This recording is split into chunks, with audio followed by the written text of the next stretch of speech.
won't last any longer than the council meeting. They always play different in the second half anyway. I better start Christmas shopping. But Blake and Ross told me that I had to be shorter than the council meeting. Hey there. Okay, guys, why? Should have really set that bar a little lower. Yeah.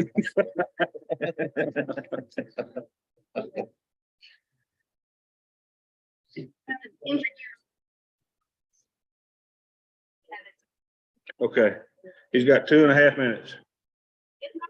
Okay. I guess I'm trying to. There are 2 seats over here. Okay. It is. We're being recorded from multiple devices. The record of the record. Yeah, we'll give it a whirl. I like the more informal setting myself, so. And we'll see how it works. If it don't work, then we'll change. It's all good. Fail and fail fast. We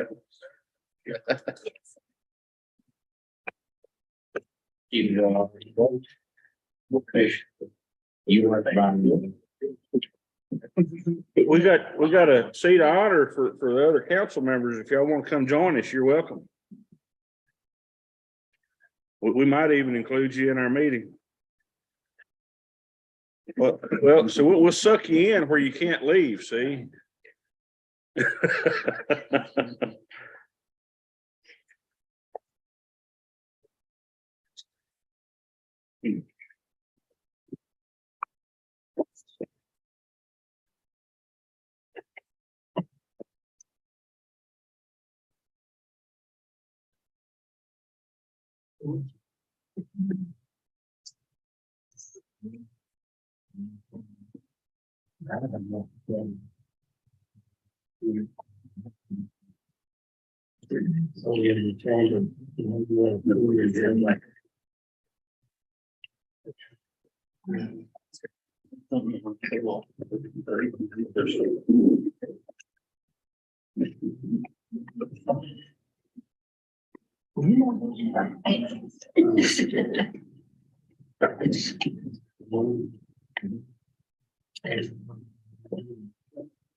Okay.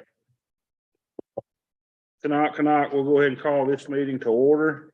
Can we have a roll call, please? Kevin Lilly. I'm here. Here. Here. All right, we do have a quorum, so appreciate everyone being here today on a rainy evening. Hopefully we'll stay in and stay dry. And won't send you back out in the rain too quickly anyway. First thing on our agenda then is the approval of the minutes. I think everyone will recognize that this committee has not met since our November meeting. So we've had 3 meetings that we have not had due to lack of a quorum. So, you know, just another reason to say thanks for, you know, Blake and Ross joining us. Thank you very much. At this point, I would entertain a motion to approve the minutes. Got a motion? Do we have a second?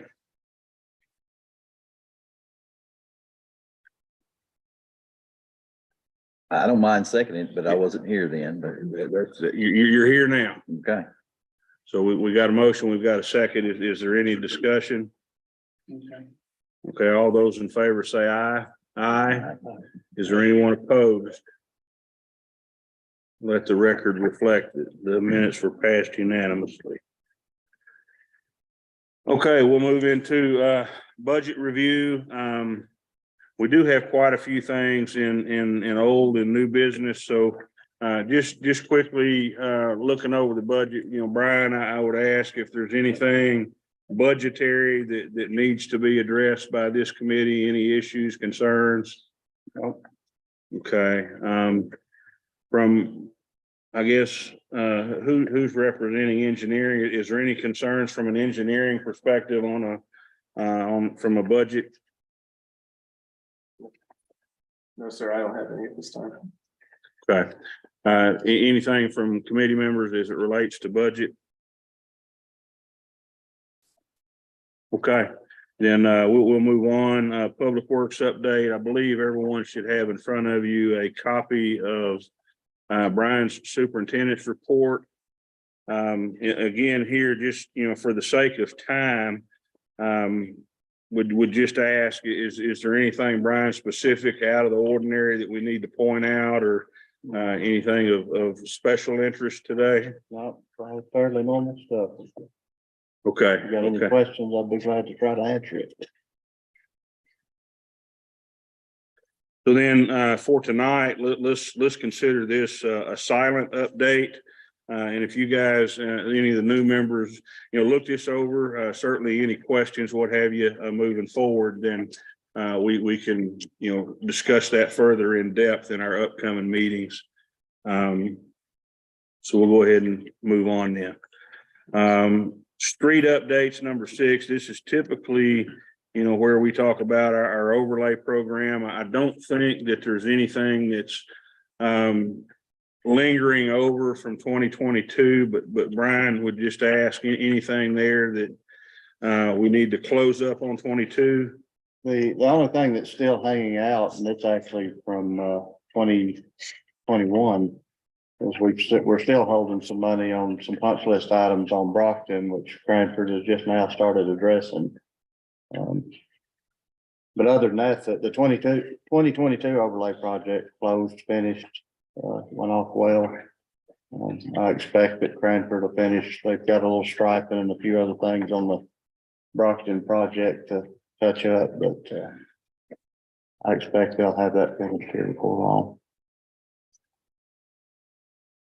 long. We're starting on putting the 2023 overlay program together. I think everybody on the council received a request to send any streets in that y'all had, heard the need or been requested to overlay for us to kind of consider in the project. But we got some from a few people, but we'll definitely put them in the basket to look at, and we'll put it together.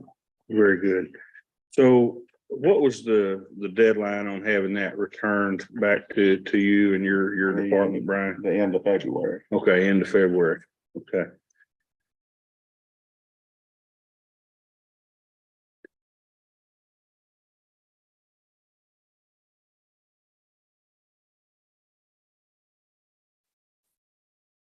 So, is there any changes in the methodologies that we're using to evaluate streets for 23?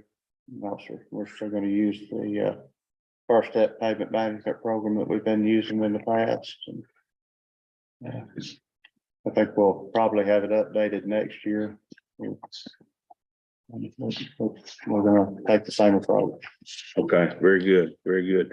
I know those guys came out and they did a preview for us, showed us, how they went about that. I thought that was pretty impressive. I don't know what the overall annual cost or what have you is associated to that, if any. I mean, but it was pretty neat how they went about evaluating those. It's somewhere around $12,000 for them to do the video, the assessment of all the streets. And we've been doing it every 2 to 3 years. Right now we're in our 3rd year on this data. It'll probably take time to update it at the end of the year, probably part of next year. Okay. Very good. And any of the new council members, if you're interested in seeing how it works and what it's about, you can stop by the office. I'll be glad to kind of run you through it. It is pretty neat. If y'all get an opportunity to take Brian up on that, it's pretty neat seeing how they do that. Okay, any questions there? Concerns, thoughts? Okay, we'll move on then. Sales project updates under old business. I see we've got a list of updates here in front of us. Someone going to walk us through where we are on our various activities. Well, Dennis and I are gonna tag team on this. All right. East Maryland finally getting to a point where we're seeing the light at the end of the tunnel. They do a roll test Monday or Tuesday. And if they pass that, then they're going to get some binder down on the road from Peachtree down to Robin, uh, almost Brundle or almost Robin. Yeah, Brundle. Now, Lon, did you say roll is in ROLL?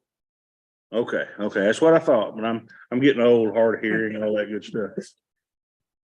Roll test is we're gonna take one of Brian's big dump trucks full of gravel and we're gonna roll it down the street real slow. We're gonna watch for the ground to hump up or rut up. And we've had problems in the past with several spots on that. They tell us they've tightened it up a whole lot. Wait for it to dry a little bit. Dennis tells us we're at about 80% of the total cost has been paid. East Maryland Extension is from Burke Culture Technology. That project is done and been open for a while. Country Club, we've got a few more pieces of the sidewalk to do. They're going to start doing retaining walls. Laying down more sod as they can get it. We're going to get some irrigation systems for stuff that we broke at the right-of-way line. Hemp Hill is moving right along. He's talking about doing his undercut in about 2 weeks. And he wants to undercut, test it and fill it like in a week. That's gonna be quick. Jacksonville Cato, phase 1 acquisitions are almost done. We have a few holdouts on that. North Little Rock, now, First Electric has started doing their utility relocation. Oak Brook Roundabout has been put on the shelf for right now. So back to Jacksonville, Cato, sorry, Lon, doing a fine job. So that's, that's been broken into phase 1, phase 2. So we're finishing up right-of-way acquisition. I was under the thought that phase 2 was the only piece that had right-of-way acquisition remaining. Is that incorrect? There's still the last Wiz's property, the Brown's property. The Jacksonville Cato Elementary is meeting Tuesday at their board meeting to accept our offer. And I don't believe they are the Van Ness done? No. We're still waiting to sign them. They had some questions on, a couple of them had some questions on the legal description on what the drainage and some breaks in their meeting and stuff. So we're answering those questions, going to be resolving that. And we have one other piece of property we're looking at for the that traffic circle roundabout, one of these there, and that's Okay. so we got like about Well, yes, the camera is, yeah. so then is it phase 2 that's mostly done from? Yep. This is from Gary Ryder's property to Highway 107. Okay. Well, I got some pretty bad information then. Okay, so be it. So the other piece, with the Jacksonville Cato, the whole median design and all that, I mean, that all skipped this committee and went straight to the planning committee. And I know there's been a lot of discussion about potential changes, different median breaks, the roundabout was another issue. So kind of fill us in on what's going on there. Let's understand what's happening. Well, it did come to this committee. I researched it. I can't remember what month. That's how we ended up tracking down and figuring out when it went through council. I would have to go back and find that in minutes from which meeting it was. But Richard did bring it. Well, I don't recall anything that defined, where median breaks were or anything of that nature. Oh, not the median break, just So- the median, the road section design. Okay, so. I stand corrected. Yeah, so, the median breaks, the roundabout, I mean, there was a lot of concern, more so in phase two. About, where those median breaks were and, what was happening with those. I know after the, planning commission meeting, I think there was some additional discussion, et cetera. But I'm really curious as to where we are with that. And I mean, I think, back in phase one where you do have, driveways, more driveways that direct access Jacksonville, Cato. I mean, those people have a legitimate concern about having a median there and unable to, go left and or right. And we need to be addressing those and not just shoving that off in another direction. Well, the access management plan that's what was presented to the council. The last council meeting, and it was tabled for the following. Right, thank you. So I think that the access management plan that was presented was for both phases, as I understand it. Okay, and it was met with substantial opposition. So hence my question. I mean, what are we doing? Are we just saying, forget that, we're moving on, or what are we doing? And so to look at the map basically in it, and we were able to accommodate Jerry Rock and across the street from him, and then there was several houses that shared one driveway, and that was an adequate enough distance. So I believe that all those families that were there, we were able to solve those. That's the Brown property. What is the purpose of the why do we have a median?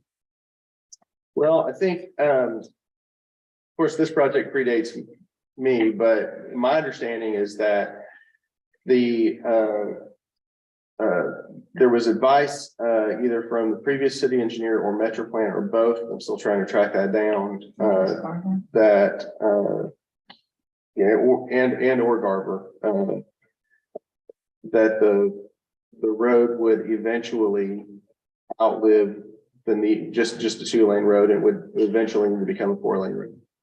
So if you look at the overall cross section from the back of one curb to the back of the other curb, it is wide enough for a 4-lane road, but there's not nearly enough traffic there right now for a 4-lane. So if it was built for a 4-lane road, it would be significantly over designed and potentially dangerous because it'd be somewhat of a runway. So my understanding is that the desire was to build an ultimate section that could accommodate a 4-lane section, but to try to do it in a way that would be safe for today's traffic. And the way to do that was to add the median in the center.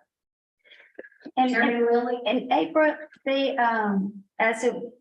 so I've been trying to do some research on this too, as to, kind of the purpose. So you actually have more road capacity with a median than without a median, is what the science basically shows. And you're able to move traffic more at the intended speed versus the constant kind of having to stop for people turning. So in terms of, we were talking about, the science of they wanted to be able to keep the traffic moving at a reasonable rate, but not too fast, and also handle the road capacity.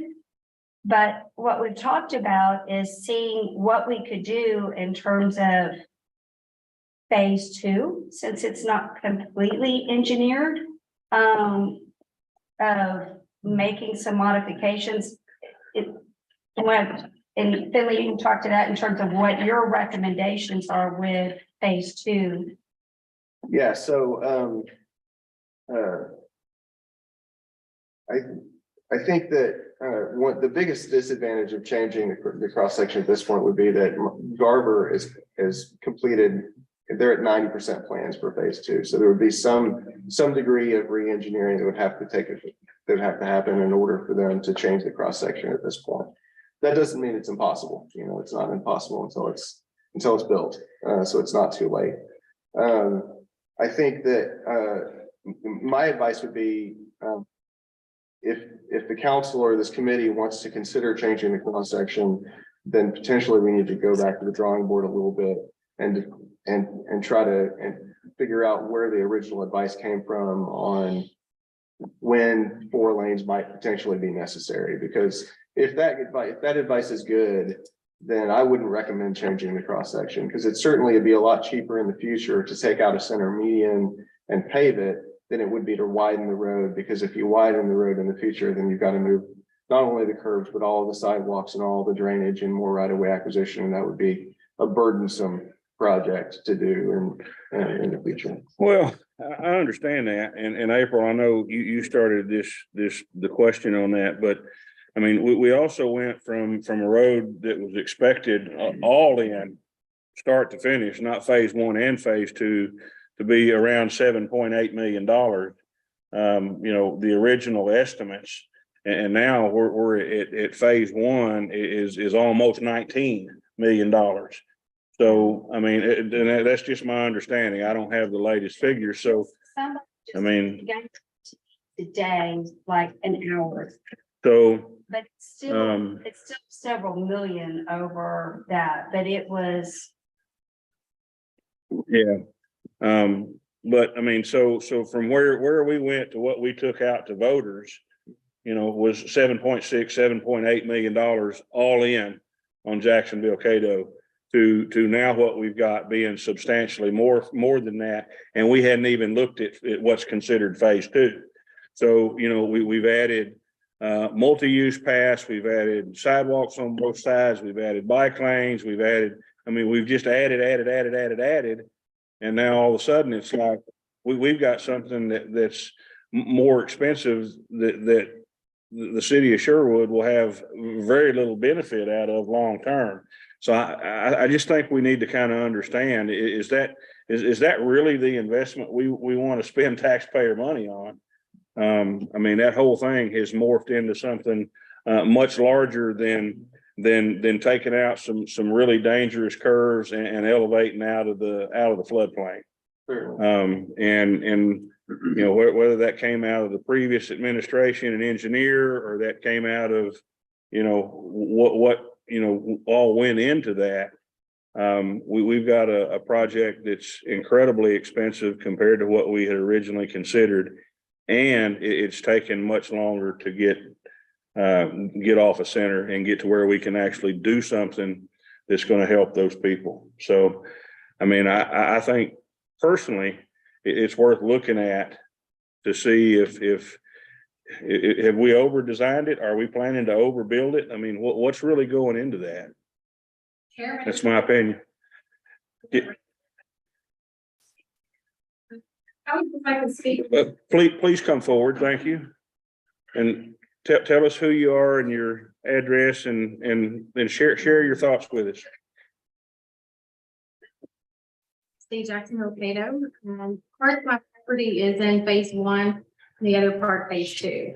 I'm not positive on the driveway and which phase that falls into, but I think it was mentioned that these medians have been considered, maybe additional median breaks throughout phase two, and that accommodates those residents, but I'm definitely one that it doesn't accommodate for. I've been told that it has to do with the distance to the roundabout, that there's a standard, but that standard has not been referenced.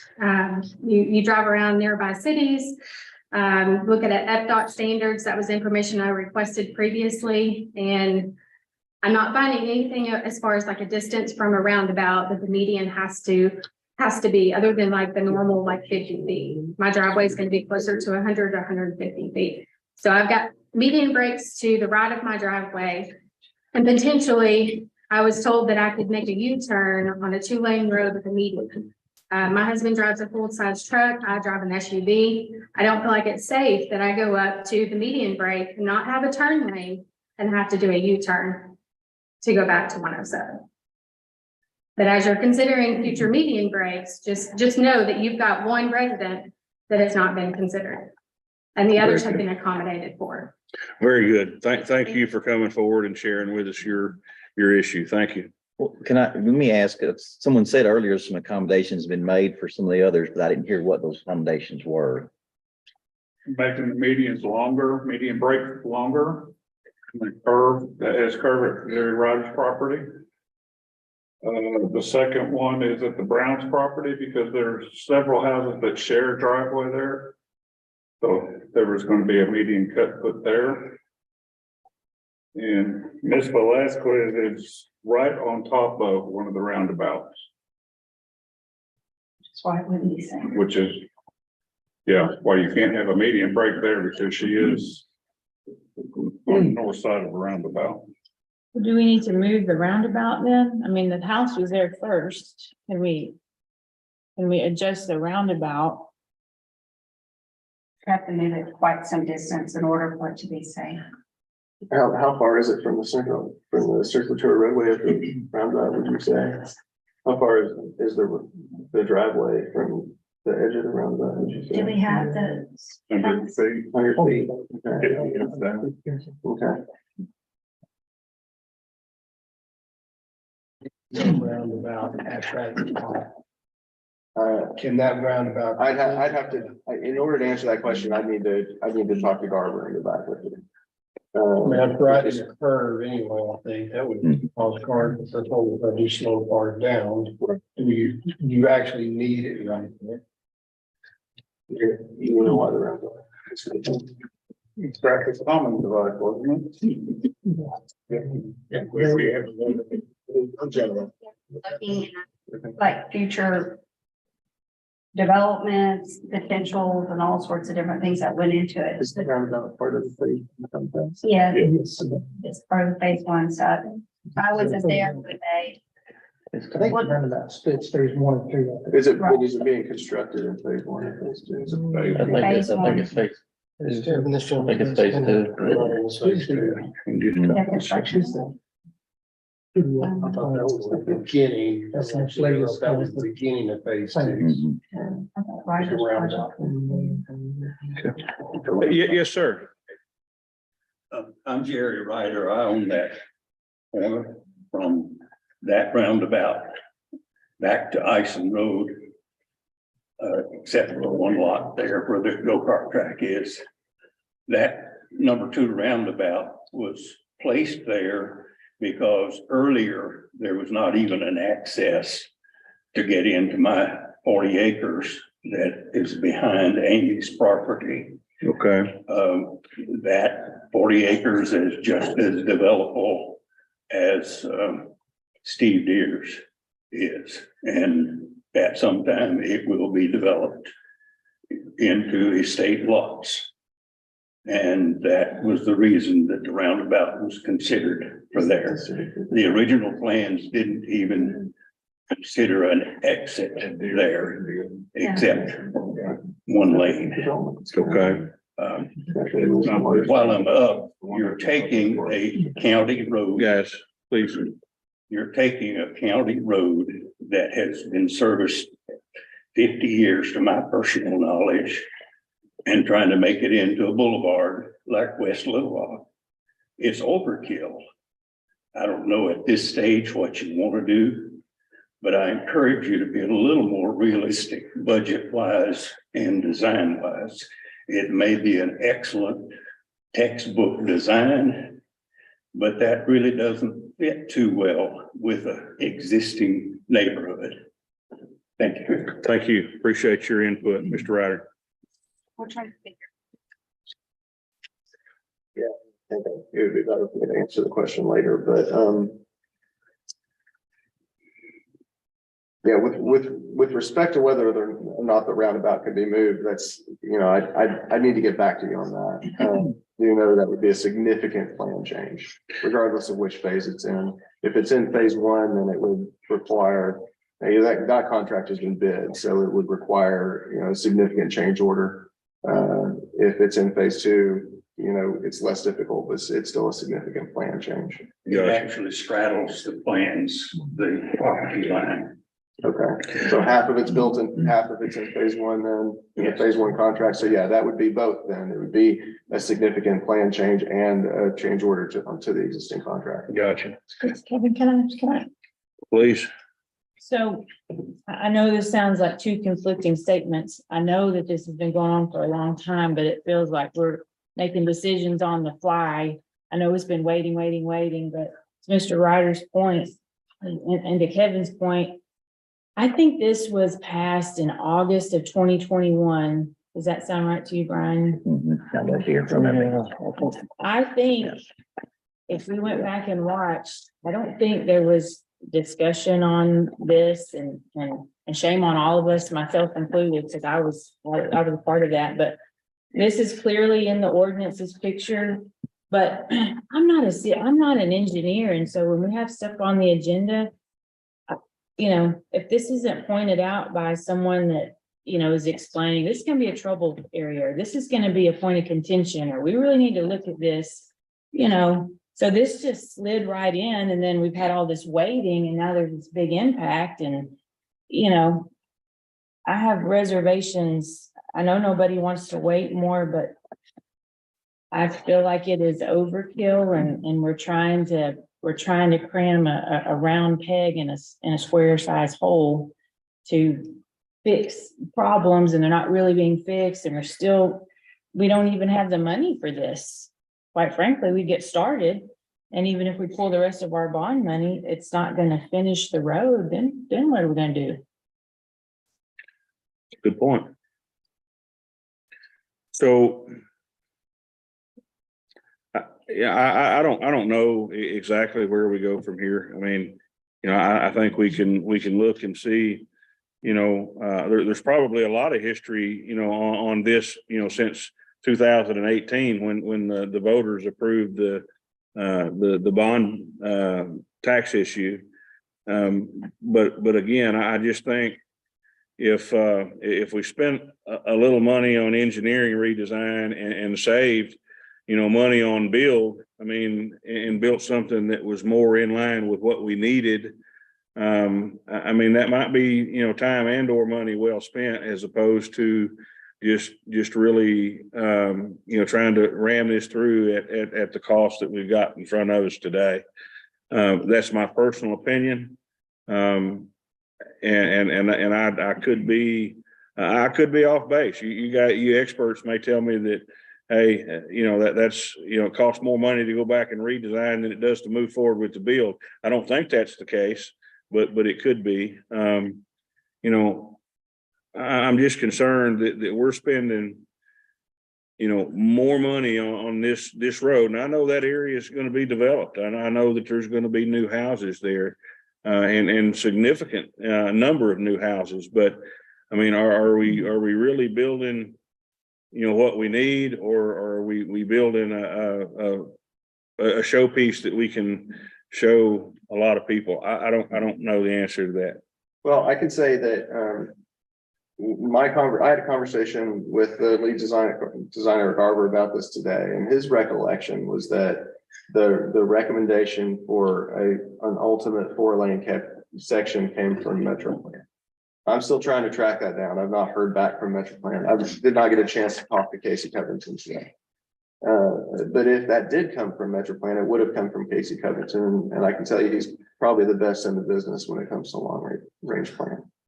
And if Casey says it needs to be 4 lanes, then I have no problem saying that I think that's probably a good recommendation. But I do need to vet that, and I would like to vet that. If that is not the case, then potentially there is opportunity for savings there. But I would not recommend eliminating the median just solely based on making access perceivably easier, because I think it would make the road section significantly less safe without narrowing it as well. Potentially, the road could be narrowed if the traffic doesn't warrant the current section. It would certainly significantly slow things down to try to do that in phase one. Has phase one been awarded yet? Yes. Okay, so it's already been awarded to the contractor, so, I've never personally been involved in a situation where a contract was bid and awarded, and then you tried to, like, I think that, in fact, I'm positive it'd be too big of a change order to the contractor to try to change the cross section. It just completely changes the project. So I don't even know, what that would entail, because I've never done it. I'm sure it's been done to try to pull the contract, but I mean, if documents are signed, then we're kind of under contract with a contractor, so. Does that mean we've awarded at 19 million? No, it's just the first phase, Yeah, so. so the first phase, April, is 8.5. Yeah, 8.57439896. And that's phase one. So that's kind of why I mentioned phase two is where we have an opportunity to kind of go. Maybe we could make. Potentially, there's opportunity for us to do additional vetting right now. It's still very late in the game with Barbara at 90%, but to do a little bit more study on the cross section before we award phase two. Gotcha. Some things would require significant redesign, a large change to the cross section that would, anything that would move the exterior curves in would be, a significant redesign because it moves the drainage and does a lot of things. Some cheaper things could possibly be done. As an example, there's the current design, as I mentioned earlier, it accounts for future widening. And the way that it does that is it builds the total width for 4 lanes right now, but you're really only utilizing 2 of them for vehicles. And then you're also reserving room for bike lanes. But in addition, you're building a side path, a multi-use path, which if in the ultimate section is necessary because you've taken away the bike lanes once you convert the road to a 4-lane road. You could potentially not build the side path now if you wanted to save money on that. And that wouldn't be a significant redesign. So there are potentially some things that we could do to try to get this project closer to the budget. And I'm willing to look at all of that. Well, Finley, I appreciate that. And I think we do need to look at it. I really think that, this thing has been so slow in coming and so slow in developing that every step along the way, it's been, this changed just a little bit and, it just kind of flew under the radar. And man, as much as I would think that, or I would hate to think that that's an awfully expensive lesson to be learned. Man, that hurts my head and my heart to think that. But I mean, we're just spending a lot of money on, things that were not the intent when we started this. Well, I can say also, of course, again, most of you know more about this project even than I do with respect to the history of it. But I do know that it's very possible that the project, ballooned in scope and that led to some of these cost increases. I also know, and as I'll do these guys that are involved in construction, costs in general have really mushroomed since this original. Yeah, but not to the tune of almost triple. But I've seen them double in many cases. Did ask the question when it was brought to the street committee and we were looking at all of it. Why do we need a bike lane when we have the side path? Because the side path is a safer way to go than the bike lane. So I would kind of argue, keep the side path, take away the bike lane. But they said, well, because those who like to go really fast or whatever, blow and go, they prefer to be on the road. But I think the thought with that has kind of morphed and changed, that it's so much safer to actually get them off the road whenever possible and put them on a side path. It's safer for everybody in terms of that, but Yeah, just to clarify what I said, I would never suggest, for an ultimate design, building a bike lane rather than a side path. Brought that almost kind of as an interim measure. The intention that the side path would be added later, but that's a great example of, it still would be cheaper to build it now. Yeah. Because if we build the 4-lane section, we think we're gonna need the 4-lane section, which means you're gonna need the side path at some point, and it would be cheaper to build it now. So, but also would have to say that, Garver's the one who gave the original $7.8 million estimate. Again, with the thought that we're gonna remove 2 S curves and we're gonna get out of the floodplain. Okay, that was a ballpark figure. Everybody knew that was a ballpark figure, but nowhere along the way when we were designing, this 4-lane road with sidewalks and bike paths and extra paths and all that, did anyone say, hey, this is going to triple your budget? It's just like, hey, here's the design, so, I mean, and I'm not trying to justify my thoughts that, man, I wish I'd have caught this much sooner, but nowhere along the way did anyone ever suggest that a $7.8 million project is now gone up upwards of $19 million. So, I mean, I'm just kind of, sitting here in shock, even though we can go back and see what was done in 21. Again, just kind of slowly and, putting it out there, and now all of a sudden reality hits and we're going, uh-oh. well, and it's shocking how it takes to get these things engineered. I mean, and part of that is, I guess, just part of the way things are, because everybody is slammed with projects. But it has just been at a snail's pace with this project. And it's been frustrating, Okay. Well, I mean, so I think my thoughts are out there. I mean, do you guys do you want any kind of motion or anything from this committee? Can we just, I mean, to city council meeting and them to please look at it closely to see if there are things we can do to narrow this project some. It sounded like, because we already have contracts, I mean, they're already staging and so forth for phase 1. I don't know, without us getting into a legal mess, whether or not we can do anything in terms of phase 1. Phase 2, I feel like there's an opportunity if, as he says, right now, I believe the way it's designed in tab, 15,000 cars a day, is that? A standard 3-lane road will carry about 15,000 cars a day before you have to widen. And right now we're at 4,000. 900. Just under 5,000. So to me, I'm like, way over designs. right, if you tripled it seems like. So that's why I asked him, and we talked about different ways of narrowing the streets and what we could do in terms of saving money. So he just hadn't had much of a chance because we took. Yeah. Okay.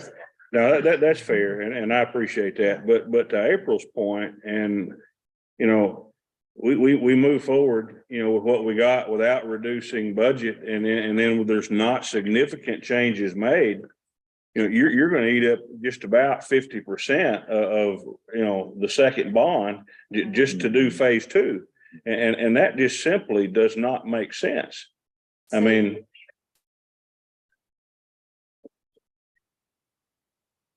Wow. A second bond or? Yeah, so if you look at the things that have been kind of, and this is why I, was slowly trying to put out there as I was discovering it. I mean, if you think about it, we spent over $250,000 on just designing a roundabout that no one wanted at Maryland and Oak Brook. Why? You know, I mean, it's that kind of stuff where it's like, it just, you know, there were, you know, of course, we've got drainage projects in there. But every single project, like I was looking at some of these numbers, you know, right before I came over. You know, Country Club, we started at 4.6 million. Look where we are now, Country Club. If you know, Hinkville, we started at 2.8, now we're projected 3.9. I mean, everything that we're doing, I mean, nothing has ballooned as bad as, well, actually, you know, by that number that I just got, it's about 2 million over. The biggest balloon, honestly, so far has been, you know, Country Club, but we did approve that because that's over a $3 million balloon. So it's,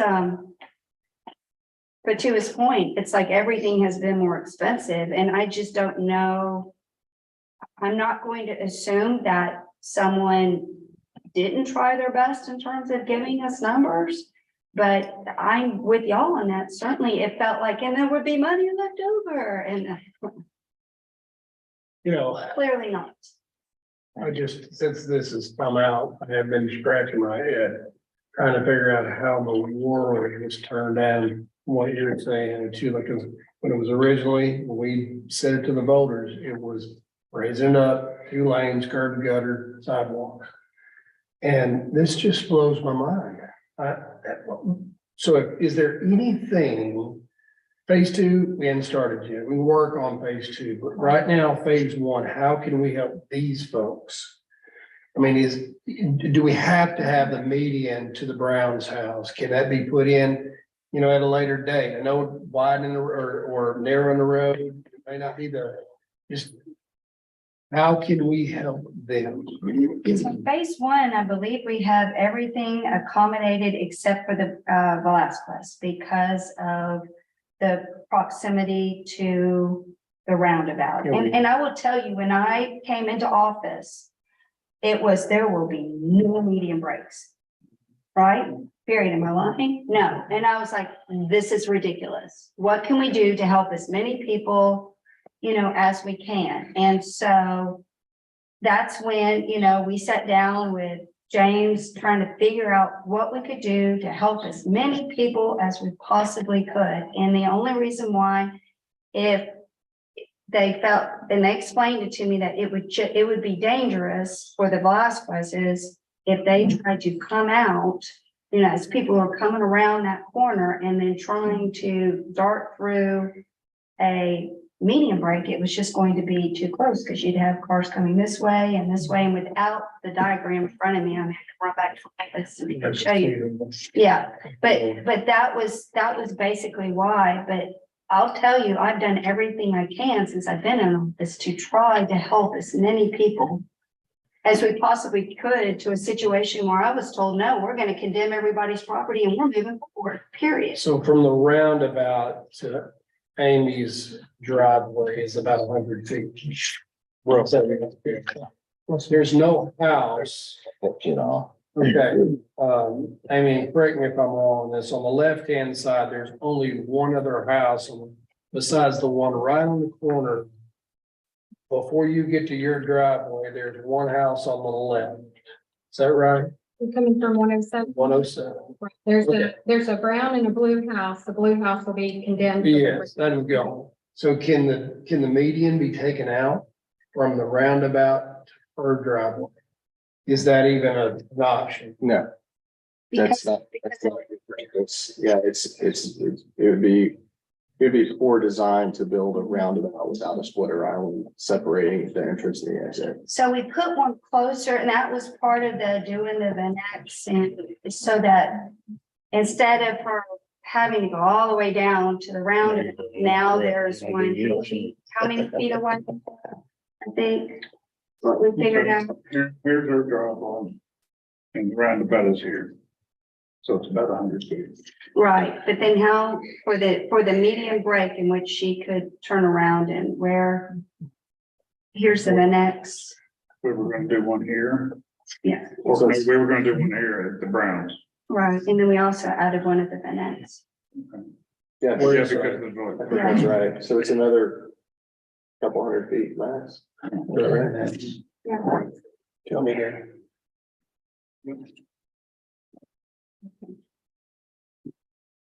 I will say that the access management plan that Garver put together, it was, Right, and so right here. that plan was put together largely by Jake. Oh, gotcha, there. Right, You know, versus it was gonna be. Mhm. You know, I think it's a good plan.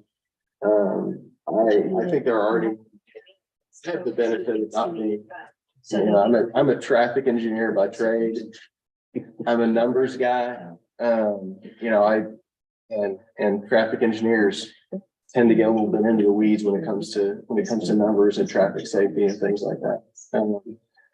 Tell you that, you know, if you've got kids or grandkids that are between the ages of like 5 and 15, the most likely place for them to die is in an intersection.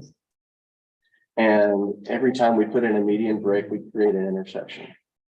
So, you know, we're taking a road that is, you know, it's purposefully expensive because of the median, and every time we put a median break in it, we're making it a less safe road. Yeah. And we're doing that in order to create convenience for people. No, I hear you. And Finley, I certainly appreciate that. I just, you know, in my heart of hearts, I mean, I just can't fathom that we're going to try to accommodate, you know, 98% of the people, you know, that have an issue and leave the other two, you know, out. I mean, the other 2% or whatever that may be. And I throw those out there just as numbers. They don't tie off. But I mean, you know, we've got, you know, people who live there, who have lived there. They're not just building a house or thinking about building the house or just buying property.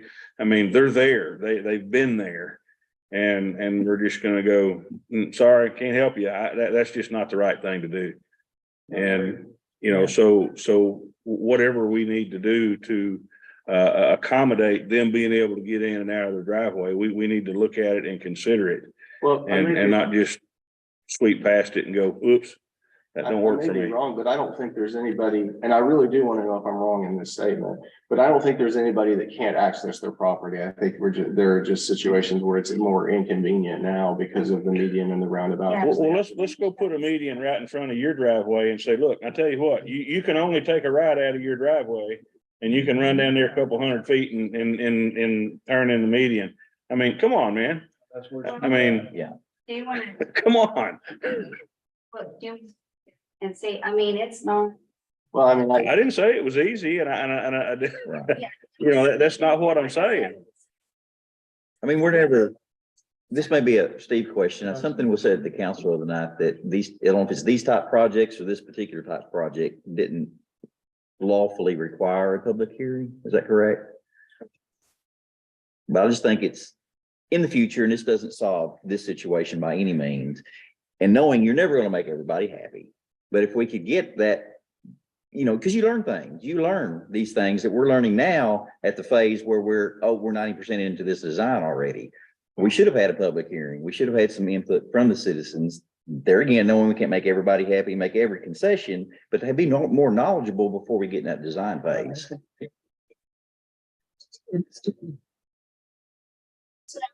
access management plan, because there was no intention of having any type of room. And so I asked for to have those, and then I also asked, we need to have a policy. So this is not just, you know, it's got to make sense in terms of show me the science, show me what is dangerous and so forth. So that's where they were trying to get it through as quickly as possible. That it was presented at the planning commission, and, Amy came and visited me and she brought up a really good point, and that she's like, do you realize people in phase 2 have no idea about this? Those are just phase 1 people that were there at the planning commission. And so I contacted, James or whatever, and these guys, and said, that was what, Thursday? I said, I need every single person called, emailed, or a note put on their door in the morning so that they know that this is going on. I will tell you previously, Well, that's what I'm saying. I agree 100% with what you're saying, but yeah, No one would have said Right. anything. So what I'm trying to tell you is, I am trying and agree. It was just, and that's why it only went to, you know, And Mayor, your efforts are certainly appreciated, and I don't want to be anything other than that. And I'm certainly not interested in placing blame. Blame doesn't get us anywhere. I mean, we've got an issue, and you know, how do we solve it? I mean, you know, pointing fingers has never helped me with anything. So I'm just more interested in trying to figure out, you know, here's the issue.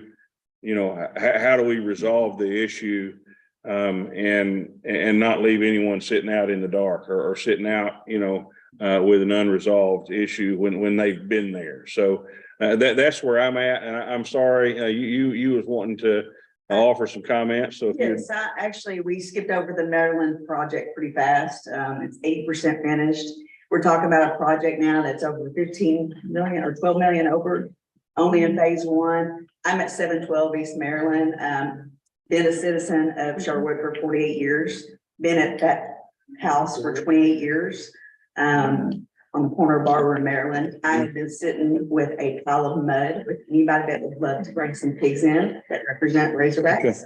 Miss Martin, we're certainly going to get to that. Okay, let us wrap this up, and then we'll be moving on. But we're certainly going to get to you. Yes, sir. Can I speak with regards to Jacksonville Cato? Please. Thank you, Chairman and street committee members. I really do appreciate your work. I'm Glenn Benek. I live at 9003 Jacksonville Cato Road. We've been working with OR Colon trying to wrap up this acquisition of the right of way. That's been a slow and painful process. I won't get into all the details. We still have concerns that are unresolved with regards to that. What I'm hearing tonight with regards to where the budget has gone, it's mushroomed. There's really no funds and no plan for phase two, which is the real problem on our street. I'd like to speak for the elderly couple that live across the street from us, that this year alone, they've probably had emergency services at their place, I want to say 4 or 5 times already on a pretty regular basis. My concern is when that road floods and they don't have emergency services coming to them, that's a problem. My recommendation to the committee would be really to re-engineer this whole thing. I think it's over-designed. I'm not highway or street, but I am in construction.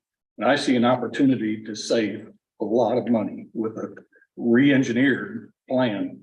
Re-engineering is just a portion. It's the actual construction that's the huge cost. And I think if you can narrow that scope down, you can eliminate a lot of right-of-way access as well, which is money that would be well saved. So Very good. thank you for your time. Appreciate that. Okay, so you know, I guess, Finley, I ask that you look at what we can do there. We've certainly got to look at these, the median cuts. We've got to find a way to accommodate the driveways that are there. Now, you know, someone who's developing in the future, I mean, you know, man, they're developing to what we've built, you know, but what's already there, we've got to find a way to accommodate that. And I understand what you're saying, Mr. Chairman, and if you'll allow me, what I'd like to do is convene with James Walden, who is the original author of the plan that was presented to you. I think James's desire was to put together a plan that was based in existing statute and that made sense, and then try to apply that to Jacksonville Cato. And then massage it a little bit so that you could take a plan again that made sense and was, based in existing statute, but that would try to meet the needs of the existing landowners as best as possible. Let me reconvene with him with a little bit of a heightened and express to him this committee's desire to a heightened desire to meet the needs of the existing landowners and see if there's anything else that can be done. Very good. I would appreciate that. Again, I think, to use a Jimmy Buffett term, I think a lot of this was approved piecemeal over time when it was half baked. Now that it's fully baked, we're wondering what's in the pie. So I would appreciate your efforts. Thank you. Lon, if you'll, carry forward with our updates, I think we were on the roundabout. The Oak Brook roundabout has been, basically canceled and, put on shelf. Sherwood drainage project has been ongoing. Everything is ready. Dennis received a call from town, Thomas Engineering. Thomas Engineering. And, on the Sherwood Acres drainage project, we have all the easements from, drainage easements, permits and all that. They're gonna be, Thomas Engineering will do the, cost estimates for us. They will also do all the bid documents, and they have the specs and construction on. They just request us to, help them with the language in the bid package, you know, what we want to say and then put out the bid. And if there's any city contracts and stuff that we need to work with. I think they already have given us a estimate, I'm sure. Yes, we've got an estimate, and it's an estimate that was prepared in 2021, August of 2021, and to go back to what we've been talking about as far as things ballooning. He's working on the updated estimate, but he said add about 30% to the estimate he prepared in 21 to be safe, but that puts it at somewhere a little over 1.1 million on the Sherwood Acres project. It's actually $1,108,736.20 if I add 30%. Hopefully it's not as bad as he's thinking it will be, but that's just what he told me, the advice he gave me, just to kind of plan on something. When that was ready to go to bed, everything's been done on it. Ready to go. But I've got I a didn't set of want to plans proceed here. to do anything without it being discussed. So, I mean, my big question is, where's money? I mean, we can have it, designed and ready to go and everything else, but if the money's gone, the money's gone. I mean, we can't. Sir. Not all we're getting ready to do the second tranche of the bond because we've got to. I mean, it's time. We're going to, and this is probably more than you guys need to know right now, but basically what we're going to be doing is instead of non-taxable, we're going to be doing taxable so that we're not under the time constraints the way we were with the first go around. We can't do that again. But I asked for Brian to kind of, because I didn't understand Sherwood Acres and what all it entailed and everything else when it was approved and so forth, but I kind of thought maybe you guys would want to look and just see what all it affects and so forth on it. One other thing we're up against too is, as Dennis said, the right of way acquisition has been completed, the easements. So that means all of the homeowners that this affects have been talked to. They know their project's coming. They're expecting it. I've got an email right now that I got this morning in my inbox that I've got to formulate some sort of answer to. I was hoping I'd have some sort of news after this meeting, to where I actually know how to answer that email. But there's a few different properties, I guess 3 or 4 that fight water every time they have a big rain on this. And it's a good project. It's just we got to find the money to do it. Yeah, do you want to? We have the plans here. What the plans look like on If it? you And if what you're not all- familiar, if you want to look. Gotcha. Well, I mean, guys, I mean, if y'all want to look at that, I mean, I think that's fine. I think the big thing at this point though is we've got to know where the money's coming from, and that'll have to be approved at the council level, to award that bid. So, I mean, just needed to feel, and you guys are comfortable with us at least putting it out to bid. I don't want to waste people's time, with it, but there's a lot of corrugated metal, is that A lot right? of corrugated metal That's failing. pipe, you know, it was part of one of those. You know, when we initially started looking at the bond issue, you know, we identified a number of corrugated metal road crossings where we had the corrugated metal pipe under the road that was failing, not performing well. This is one of those projects that we started on. We've got it designed, ready to go. But it's primarily all corrugated metal pipe. Of course, it starts out large pipe and goes into much smaller pipes, and it blows, you know, we gotta run down the road, put storm drain lids back on after the rains, and So what's the need, from this committee, Brian? What are you looking for? I guess, you know, the need is, you know, I think it's time to put a ordinance in front of council to approve money to do it, or put it on the shelf. Yeah, You know, one of this the project two. originally came out of Yeah. this committee. So I just, That it probably, well, I'll refrain from saying it that way. It probably, you know, came to this committee and was put in with a bunch of other things that were yeah. put into the sales tax issue. So, okay. The engineering. Okay. In, you know, we spoke about it then, because I was concerned about the running out of the bond money, but, you know, if everybody, I mean, I felt like this committee felt like it was important, or we shouldn't have gone with the engineering on it, but.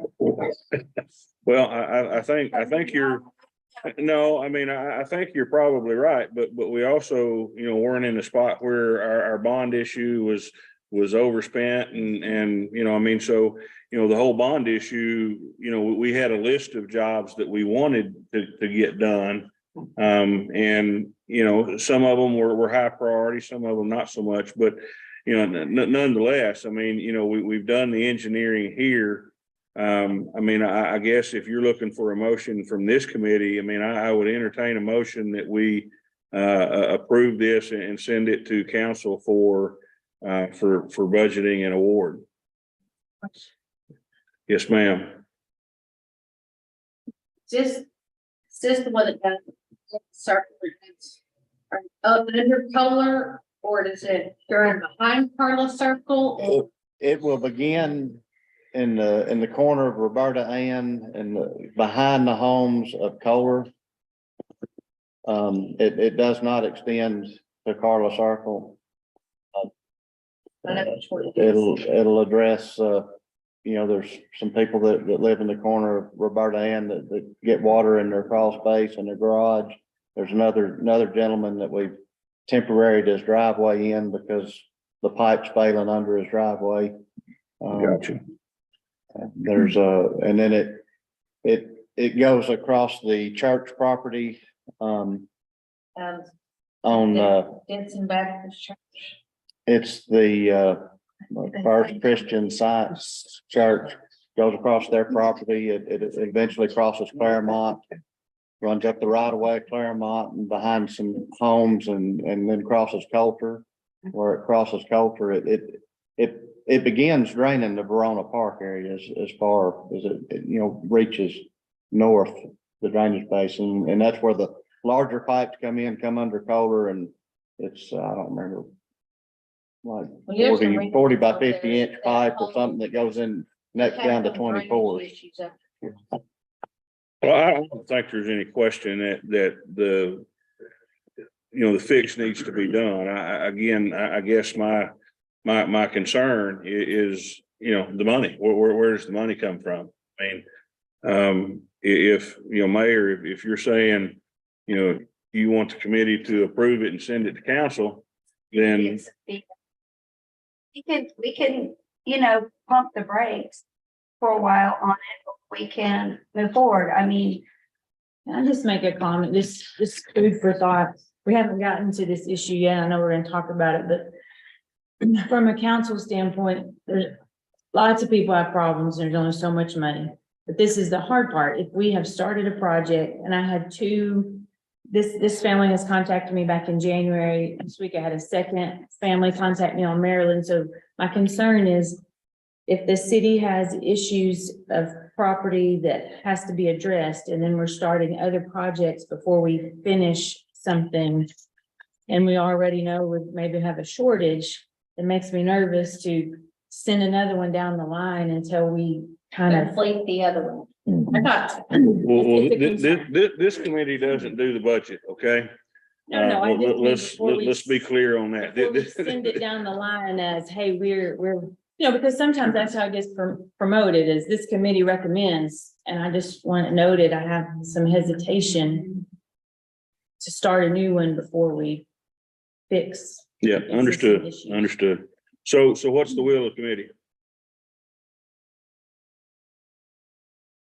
Would y'all like me to just put this on, we can just put this on the shelf for a little bit and see where we're at? Or do y'all want me to put this out to bid? You know, again, I mean, it's all about, you know, where's the money? I mean, is there money to take care of the project? The project needs to be done, okay? I mean, there's no question about that. If there's no money, then this committee says, okay, yeah, we recommend it to council. And then it just sits there. So, I mean, it's, One suggestion is, we do have in the reserves for street committee. I mean, there's a pretty hefty reserve in there. If you want to use part of that, there's about there's 2 4 million million. plus just sitting in the bank. Right. So- Savings account. I don't know that being that this one's not all in the right of way, if this would be a good project, but there's the potential. But there's- We've talked about some others, but, and what I was gonna say, and correct me if I'm wrong, Mayor. You had this 1.1 million factored in to your overall picture Yes, that puts us to the Yeah. 5 million short. Or 5.5 million short of completing what, you know, Cato, and so this is already factored into that picture of the shortage, so it's a matter of finding, you know, where we find the footfall. so. For the whole- And that's where we've got to have the accounting. We've got to have that information. So I'm gonna say, I mean, unless anyone feels differently, let's table that till our next meeting. In the meantime, let's get some accounting. I mean, so is that 5 million short of what's already been bonded? Is that 5 million short of the 38 million? I mean, what's that 5 million short of? I that's the mean, total. the total 38? Yes. Okay, okay. Director will be here in a couple of weeks. And then I feel like, because I personally would like to have better numbers on everything. So, I mean, certainly hold So- this, see where we're at. Does that sound good? So unless anyone disagrees, can we just table the Sherwood Acres drainage project? Is that everybody okay? All right, good deal. All right, let's move forward.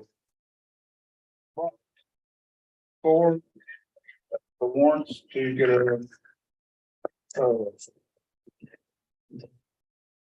or make it one grant. But we can do it ourselves if we want to. On Gap Creek, traffic circle. We'll move down to 114 Whitewood, which is the same as the Sherwood Acres project. It has been awarded and it will start next week or so. They're waiting, getting the concrete reinforced boxes in before they actually start the work. The Deerfield sidewalk is, I haven't heard much about that one. Have you, Janice? Go ahead. Barry reached out. I think we're gonna have some plans to look at here in the next couple of weeks. So it's moving right along. Yeah, Barry Davidson with Davidson Engineering. And then I'll turn it over to the mayor for Washington Hill because she knows the most about that one. Just that, you know, the agreement's gone to RDOT, so far in terms of basically, it's a $10 million project, 2 million for us, 8 million for RDOT. And, so everything's been turned back into them and, you know, we are moving forward, so.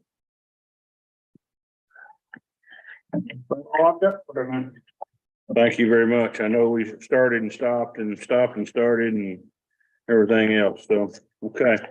Any questions with our sales tax project updates? Okay, let's move on then. Next under old business is 506 May. Richard was engaged in this or he was working something here. I mean, has that issue continued or is it just gone now or what's the? Okay, do I need to have that guy call you? I'll be glad to. Is that the one that you went in and looked at one point? Kevin and I went out and Yeah. looked at it at one time. I know that I had to look at it with Richard. I think Richard was gonna study a little more in depth. But,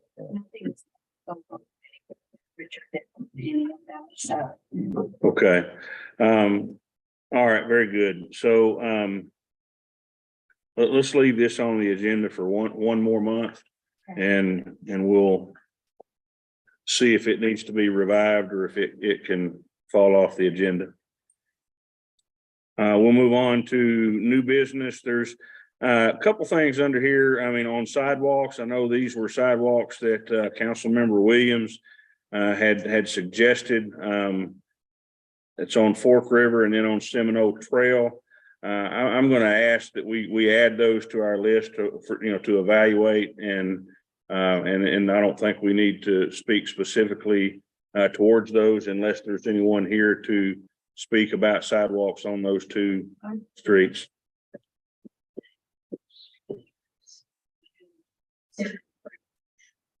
She said she was pushing her.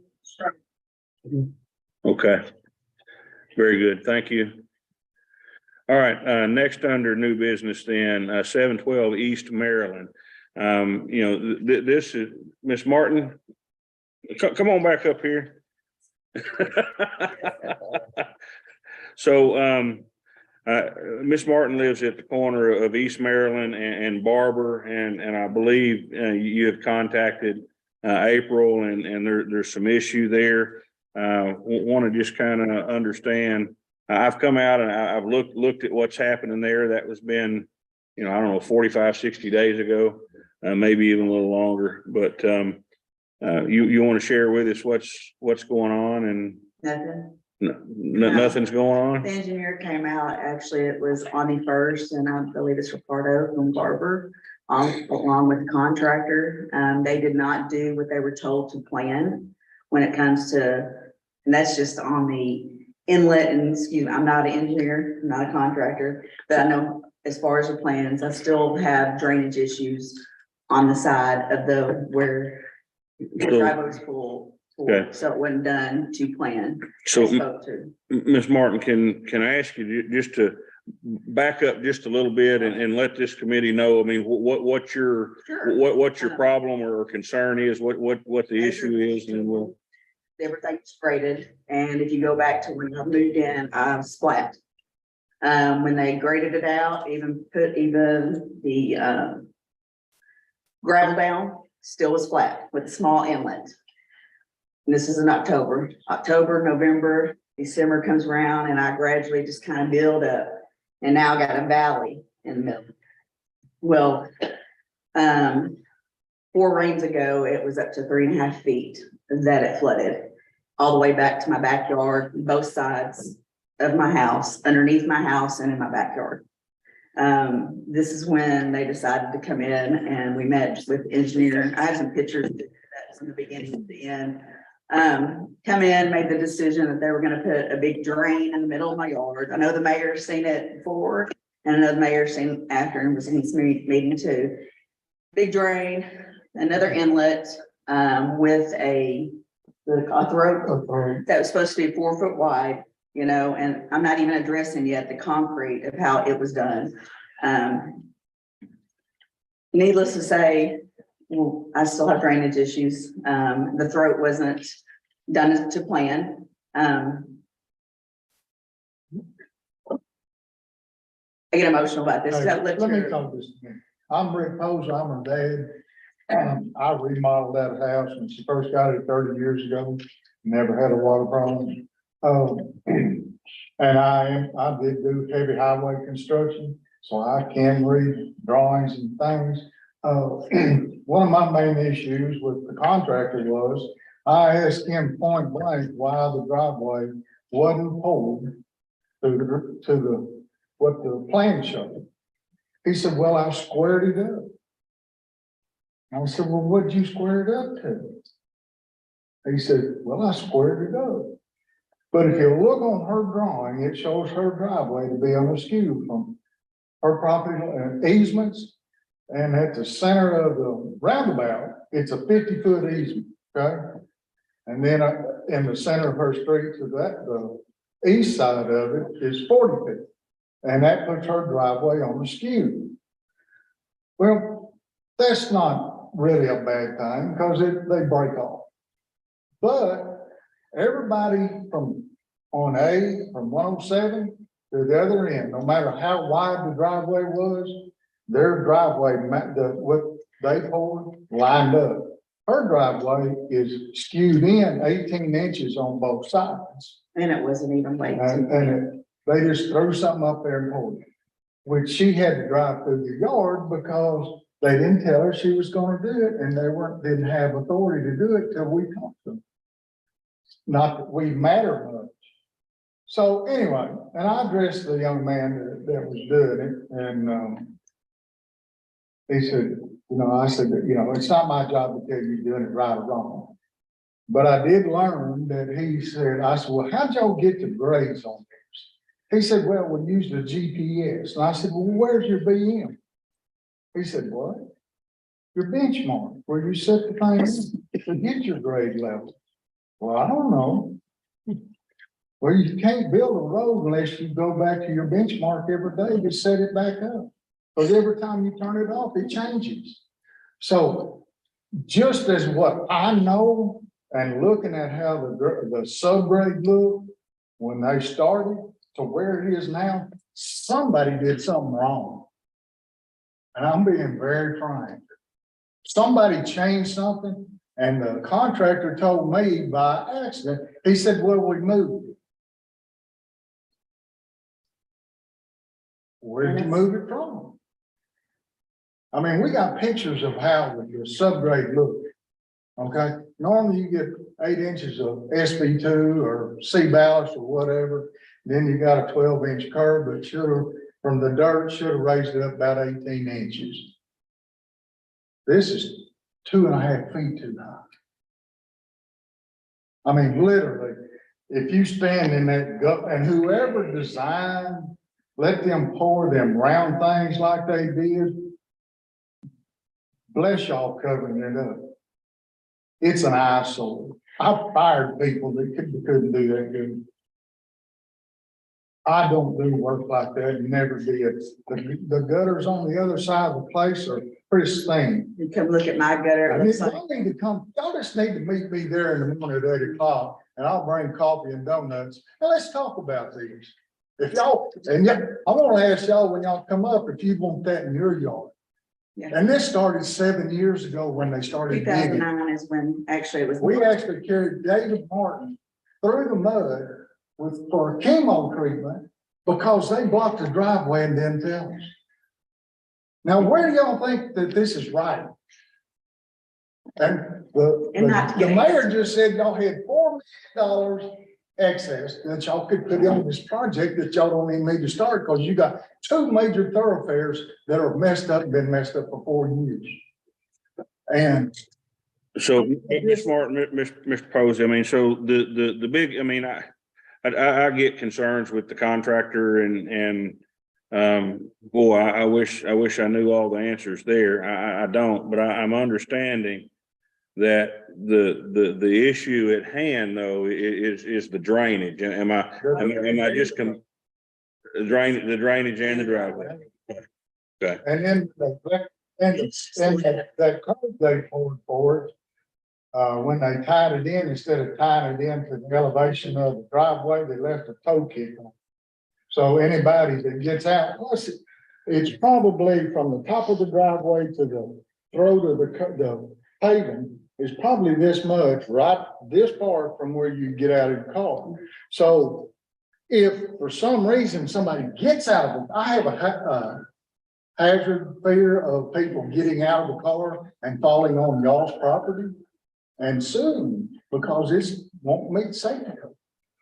Well, I mean, I think, you know, what we can do, I mean, from this committee today is, I mean, you know, we can ask that somebody, you know, get out there and take a look at it and see, you know, what we can do. I mean, and just, I mean, but it sounds to me like y'all have already kind of started that ball rolling a little bit and so, I mean. Somebody, we're gonna talk to them. It started 6 days of good weather, nothing started. Now it's that deep in water. The front yard, you can't walk in. I had to pick up nails, I had to pick up their debris, I mean, I drove their rebar. You guys. Yeah, I mean, there's just, I've been very, very, very, very patient. And I'm So, frustrated. I mean, you know, I've got to lean to, you know, those in, you know, in the city administration part of it and maybe even the engineer. I mean, where do we go from here? I mean, you know, what do we do? I mean, You know, convened a meeting with Garver, the construction people, we are all out there. And It's fine. I know that the drain had gotten clogged, which caused with leaves. And then a change order went in. Right, for, you know, for the drainage things. I don't know where that's Charles Colin with, you know, Garver. So I don't know where we are in terms of that nothing has been signed off on in terms of it. I think they've been constructed. Is that right? And it was constructed wrong to this plan, yes. And Charles doesn't even know that the inlet's been poured when he responds back to the emails. Okay. I And Ricardo, no, I talked to him today. and It's like they make. I just want, All of a sudden they say, well, hey, we can contact her, I got piles of concrete, and I got we're water both standing in fed there. up. It's frustrating. Charles say today. When I talked to Charles today, he was aware that they had been constructed. That was 10 days ago. Yeah, it's been constructed for a while and it was constructed wrong. See, we actually gave them permission to take the tree crackers out to do it right, and the contractor refused to do it. Are That's they, what the guy that was building them told me. are they in the wrong place or are they, Wrong What's- place. they're, No, it's That's not. not our decision. They just didn't build. well, it. you said they're wrong. What's wrong with them? They didn't build it to plan. What? It's supposed to be 4 foot wide. And this is even something that we could have prevented. If anybody knows what ditch pipe So what he is. did know was that he said the contractor didn't have square forms, so they allowed him to use round. No. That's not even the problem I'm having. I don't care if it's square, it's round, whatever. Okay, I mean, let's construct it It's- right. it's- so what's, The ditch pipe, So- the pavement part that gets the water in the throat. okay. So, It's so 10 inches wide. I mean, wow. I mean, We can- this is obviously a much bigger issue than, and something that this committee is unfortunately not going to be able to resolve, okay? Now, as a council member, you know, certainly willing to work with the mayor, the engineers, with you guys. I mean, you know, try to get everybody together and let's see what we can do to fix this. I mean, I wish I had some magical dust that I could sprinkle on it and make it all better for you. I can't do that, okay? But An answer is all. And walk through with it. so, you know, let me commit to you that I'll work with these guys and you guys and we'll get together And we'll meet and we'll figure out, you know, where we go.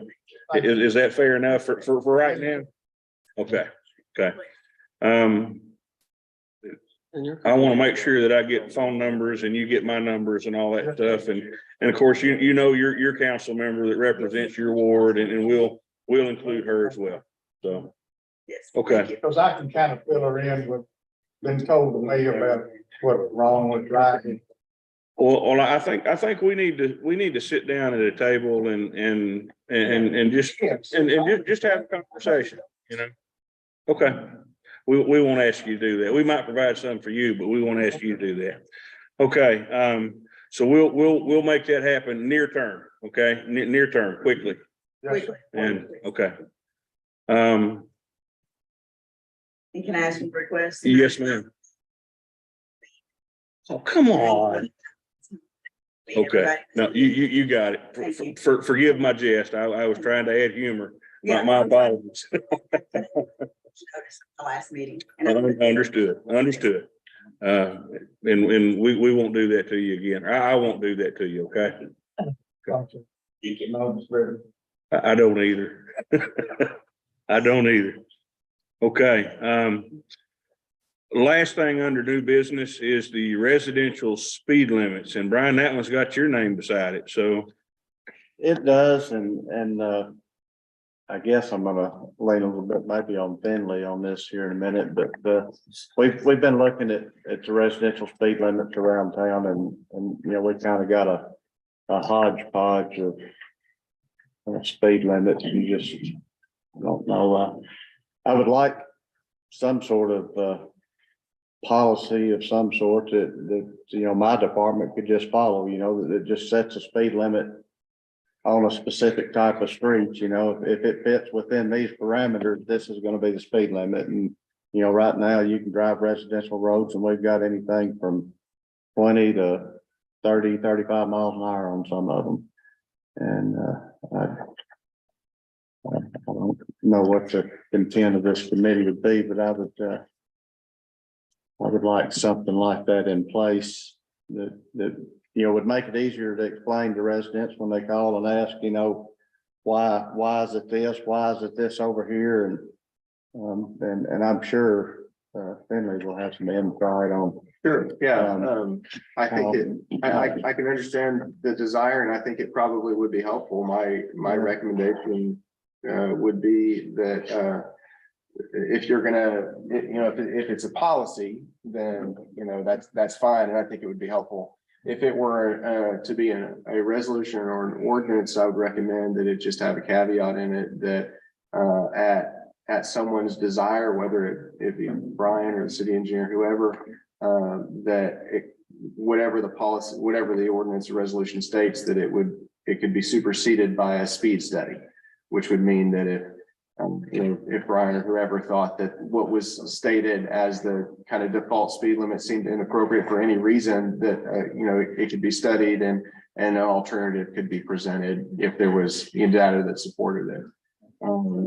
But you know, for a local road, you know, shouldn't apply to a collector or an arterial. And if it's, you know, typical residential zoning, then I think it would probably be very helpful. I think 25 miles per hour is probably a pretty good one. Anything more than that's probably a little too high for the majority residential local road. Anything lower than that is probably not going to be regularly obeyed, and may not make sense given the fact that state law sets a school zone speed limit at 25 miles per hour. So it puts you in a little weird spot if you set a statutory speed limit less than the state statutory school zone speed limit. So that's my recommendation, is 25 miles an hour. So we had one that Brian brought to my attention, Club Road, 35 miles an hour. And the homes are set, you know, a little bit farther back. I spoke to Carly because he lives, you know, on that road to kind of see what, you know, his opinion. I think 35. it's too fast. So we toyed around with 25 or 30, but I mean, it's, Well, so opinions, I've always got one of those. They're not always popular and, but I think, I mean, the way the city was pulled together over, annexations at different times and what have you. I mean, we end up with, different speed limits in different areas, and it was just kind of adopted when it was, annexed as to whatever it was in the area. So, I mean, I really like where you're going. Speed limit in my neighborhood is 20 miles per hour.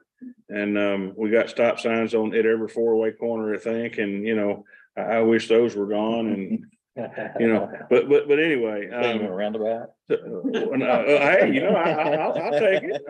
As long as that keeps the Chiefs guys out of my neighborhood, I'm okay. they can get home faster. Yeah. But no, I mean, I think, from a policy perspective, I think it would be good, but I do get concerned about, putting a specific speed, on a, this type of a road, Club Road's a good example. 35 is probably too fast, and I would agree with that, but I would, really back up and say that if that's classified as a residential street, 25 may be a little too slow. So, I mean, and if you go in there and you say every residential street is 25 miles per hour, then you throw Club Road in there with it and you throw Oakdale in there with it. And then all of a sudden you've got people creeping down roads and traffic's not moving. So again, I'm just talking out loud.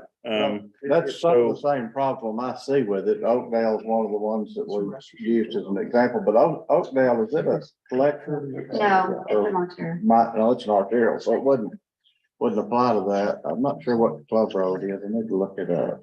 Yeah, that's what we were just talking about. Club Road, I'm trying to find the master street plan to see if it's a collector or not, but it kind of looks to me like it ought to be a collector. And so that's a situation where, if you were to pass some sort of policy like this, I would recommend it only apply to local roads, which means that if Club Road is a collector, then it wouldn't apply. And if it functions like a collector, but isn't a collector, then I would say maybe it ought to be a collector and maybe the master street plan should change, or maybe that's one of those roads that, a staff member could have the right to say, hey, this is one that deserves a speed study. And that could be documented relatively easily. That's just my 2 cents on it. And one of the other questions I get asked a lot is if people see the 20-mile-an-hour speed limits around town and they want to know why they can't have 20 on their road. And I get it. It takes them all day to get home. And back to what Finley said, that's probably not a realistic speed limit. It's probably not going to be obeyed and some sort of piece of legislation or something that at least from this point forward, there'll be no more 20s or it would just help a lot in explaining, putting some sort of method to our madness.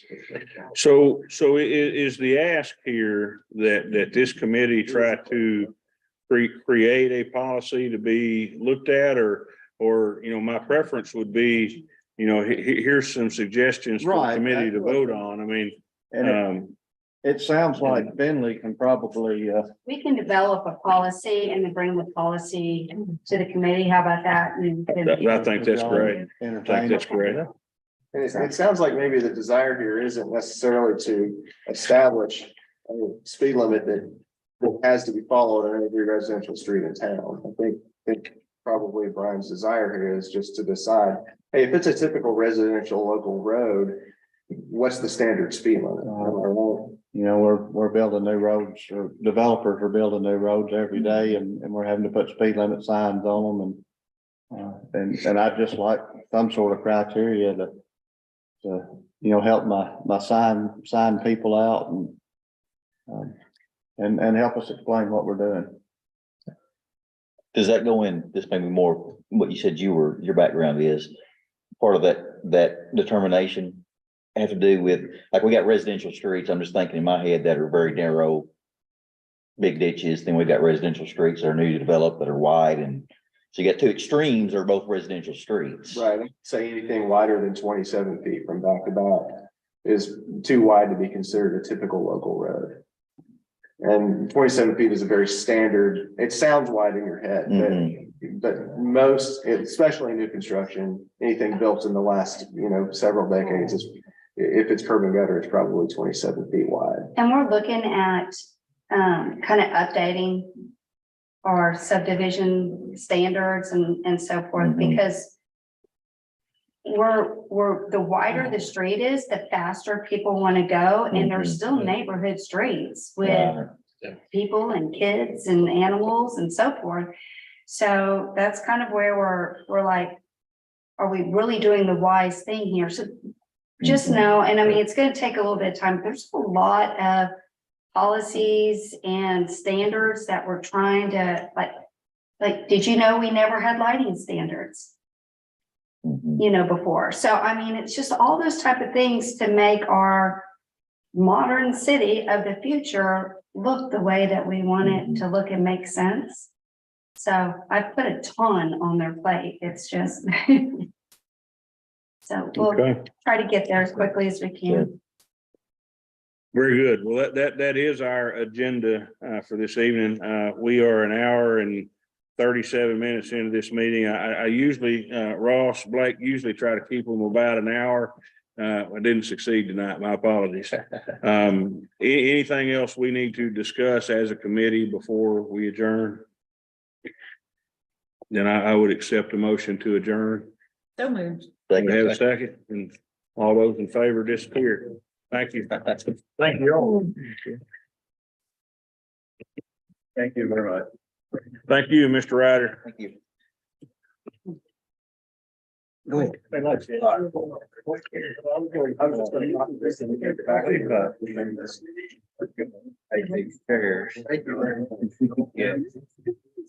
Like I already did so much that I was like, I was